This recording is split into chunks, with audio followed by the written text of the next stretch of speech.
ಯಾರಾದರೂ ಈ ಫರ್ಟಿಲೈಸರ್ಸ್ ಅಂಗಡಿ ಇಟ್ಕೊಂಡಿರ್ತೀರಲ್ಲ, ಎಸ್ಪೆಷಲಿ ಕೆಮಿಕಲ್ ಫರ್ಟಿಲೈಸರ್ಸ್, ಅವರಿಗಾಗಿ ಈ ವಿಡಿಯೋ ದಯವಿಟ್ಟು ಸ್ಕಿಪ್ ಮಾಡಬೇಡಿ.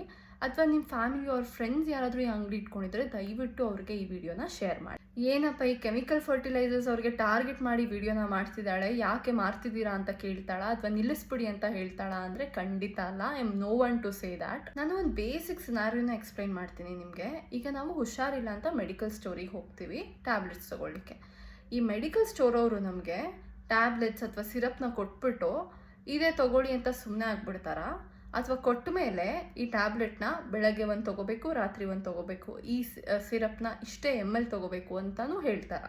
ಅದೇ ಥರ ಈ ರೈತರು ಗಿಡಗಳಿಗೆ ಏನಾದರೂ ಆಗಿದೆ ಅಂದರೆ ಬರೋ ಅಂಥ ಮೆಡಿಕಲ್ ಸ್ಟೋರೇ ಈ ಫರ್ಟಿಲೈಸರ್ಸ್ ಅಂಗಡಿ.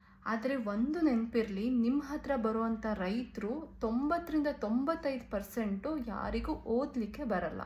ಸೊ ನೀವು ಏನೆಲ್ಲ ಅವರಿಗೆ ಕೊಡ್ತೀರಾ ಫರ್ಟಿಲೈಸರ್ಸ್, ಅದನ್ನು ಎಷ್ಟು ಹಾಕಬೇಕು, ಎಷ್ಟು ಪ್ರಮಾಣದಲ್ಲಿ ಹಾಕಬೇಕು ಅಂತ ಅವರಿಗೆ ಗೊತ್ತಾಗಲ್ಲ, ಯಾಕಂದರೆ ಅವರು ಓದಿಲ್ಲ.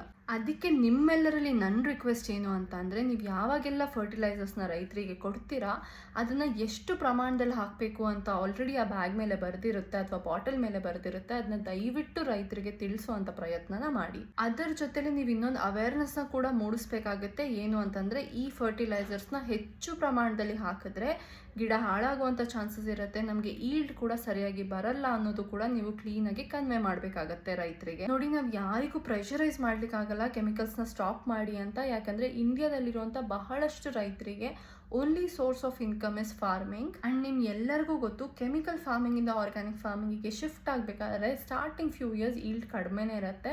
ಆ ಲಾಸ್ನ ರೈತರಿಗೆ ತೊಗೊಳ್ಲಿಕ್ಕಾಗಲ್ಲ. ಈಗಿನ ಸಿಚುಯೇಷನಲ್ಲಿ what is the best way possible ಅಂತ ಅಂದರೆ, ಯೂಸ್ ಮಾಡೋವಂಥ ಕೆಮಿಕಲ್ಸ್ನ ಅಟ್ಲೀಸ್ಟ್ ನಾವು ಪ್ರಪೋರ್ಷನೇಟ್ ಆಗಿ ಯೂಸ್ ಮಾಡೋಣ, ಸಾಯಿಲ್ಗೆ ಓವರ್ಲೋಡ್ ಮಾಡುವಂಥದ್ದು ಬೇಡ. ಇದು ಯಾರಿಂದ ಸಾಧ್ಯ ಅಂತ ಅಂದರೆ, ಈ ಫರ್ಟಿಲೈಸರ್ಸ್ ಅಂಗಡಿ ಇಟ್ಕೊಂಡಿರ್ತಾರಲ್ಲ ಅವರಿಂದ ಮಾತ್ರ ಸಾಧ್ಯ.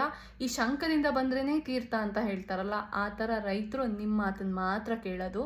ಮತ್ತು ಇನ್ನೊಂದು ವಿಷಯ ಏನು ಅಂತಂದರೆ, ನಾವು ಪ್ರತಿಯೊಬ್ಬ ರೈತನ ಹತ್ರನೂ ಹೋಗಿ ಹಿಂಗೆ ಮಾಡಿ ಅಂತ ಹೇಳೋಕ್ಕಾಗಲ್ಲ. ಆದರೆ ಪ್ರತಿಯೊಬ್ಬ ರೈತನೂ ನಿಮ್ಮ ಹತ್ರ ಬರ್ತಾರೆ. ಸೊ ನಿಮ್ಮ ರೆಸ್ಪಾನ್ಸಿಬಿಲಿಟಿ ಇದು ಅವರಿಗೆ ಕರೆಕ್ಟಾಗಿ ಎಜುಕೇಟ್ ಮಾಡುವಂಥದ್ದು. It's a humble request from my end. ನಿಮ್ಗೆಲ್ಲರಿಗೂ ದಯವಿಟ್ಟು ರೈತರಿಗೆ ಕರೆಕ್ಟಾಗಿ ಎಜುಕೇಟ್ ಮಾಡಿ. Thank you so much.